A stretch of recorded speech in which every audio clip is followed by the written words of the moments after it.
It's now being called the worst oil spill in American history. As engineers work to stop the flow into the Gulf of Mexico, there's growing concern that oil could reach the Gulf Stream and possibly flow up the East Coast. Yeah, and this week's About CCU segment, University spokesperson Martha Hunt has more from some of CCU's oceanographers about how that could actually impact South Carolina. Martha?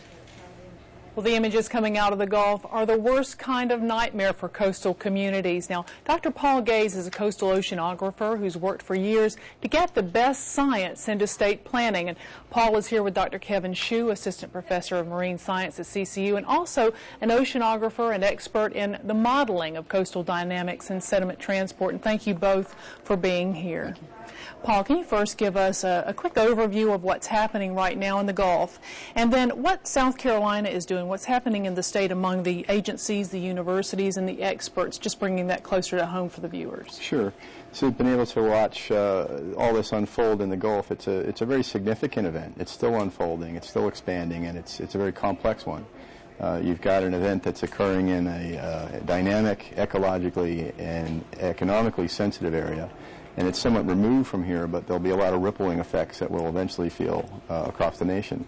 What's happening there is a lot of resources are being brought to bear from the federal and the state levels that are immediately involved. Here in South Carolina, it's still a bit over the horizon, and Kevin here can speak to some of the projections of how it might come physically with the waters as they transport and circulate around.